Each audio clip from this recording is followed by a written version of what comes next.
Aku, Smart ASN, dan instansiku. Assalamualaikum warahmatullahi wabarakatuh.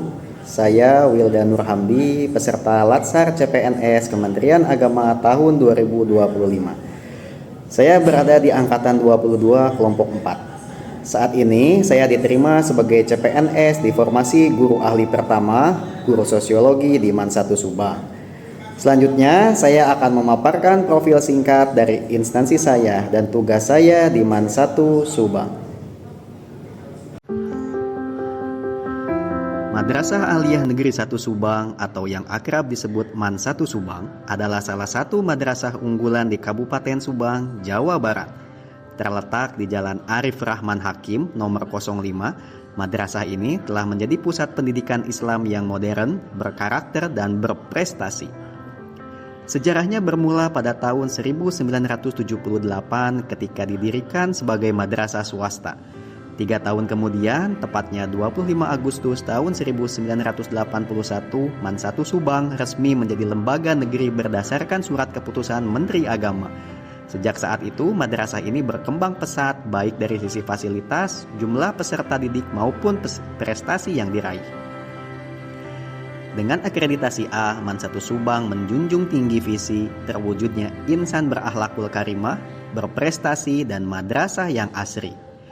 Visi ini diwujudkan melalui misi membangun karakter Islami, menumbuhkan budaya yang sesuai ajaran Islam, mengoptimalkan potensi siswa, menerapkan iklim pendidikan yang berkualitas dan demokratis berbasis teknologi, menciptakan lingkungan belajar yang kondusif, membiasakan pola hidup bersih dan sehat, serta membina sinergi dengan seluruh pemangku kepentingan. Untuk struktur instansi di MAN 1 Subang dipimpin oleh Ibu Neneng Arwini SPD MPD sebagai Kepala Madrasah dan dibantu oleh para wakil meliputi Wakil Kepala Bagian Kurikulum, Wakil Kepala Bagian Kesiswaan, dan Wakil Kepala Bagian Sarana dan Prasarana. Selain itu juga MAN 1 Subang dibantu oleh Kepala Tata Usaha beserta para stafnya. Inilah MAN 1 Subang, tempat lahirnya insan-insan muda yang siap menghadapi tantangan zaman, berlandaskan akhlak mulia, prestasi gemilang, dan lingkungan belajar yang menyejukkan. Di MAN 1 Subang, saya bertugas sebagai guru ahli pertama pada mata pelajaran sosiologi. Sebagai guru sosiologi di Madrasah Aliyah, saya memegang tanggung jawab untuk mengajarkan bukan hanya teori, tetapi juga kehidupan. Saya mengajarkan materi sosiologi sesuai kurikulum, mulai dari konsep dasar, struktur sosial, hingga perubahan sosial yang terjadi di sekitarnya. Setiap pembelajaran saya kaitkan dengan realitas masyarakat dan nilai-nilai Islam, agar siswa tidak sekadar paham konsep, tetapi juga mampu mengamalkannya. Saya mendorong keterampilan berpikir kritis, analitis, dan empati sosial melalui diskusi, studi kasus, dan kegiatan lapangan. Saya membimbing mereka dalam penelitian sosial sederhana, melatih kepekaan, observasi, dan kemampuan analitis. Dan yang terpenting, saya berusaha menjadi teladan akhlak, menjaga komunikasi yang baik dengan siswa, rekan guru, orang tua, dan masyarakat. Itulah standar yang saya pegang sebagai guru sosiologi di MAN, mengajar, membimbing, dan menanamkan nilai untuk membentuk generasi yang cerdas dan berkarakter. Sebagai guru sosiologi di Madrasah Aliyah, saya berkomitmen untuk menerapkan nilai-nilai Smart ASN dalam setiap tugas dan tanggung jawab saya.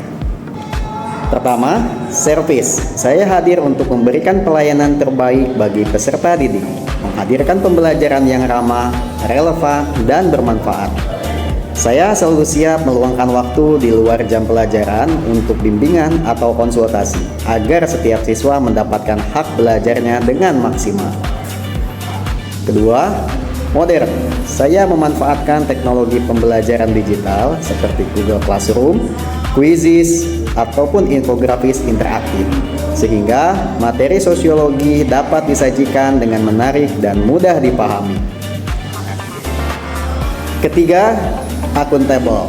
Setiap rencana pembelajaran saya susun dengan jelas. Penilaian dilakukan secara objektif dan hasilnya dapat dipertanggungjawabkan. Saya percaya integritas adalah kunci membangun kepercayaan. Keempat, responsif. Saya cepat menyesuaikan metode belajar ketika melihat siswa mengalami kesulitan dan selalu mengaitkan materi sosiologi dengan isu-isu sosial terkini agar tetap relevan dan bermakna. Kelima, transparan. Saya selalu menyampaikan kriteria penilaian di awal pembelajaran, menginformasikan hasil belajar secara terbuka, dan membuka ruang diskusi bagi siswa untuk menyampaikan masukannya.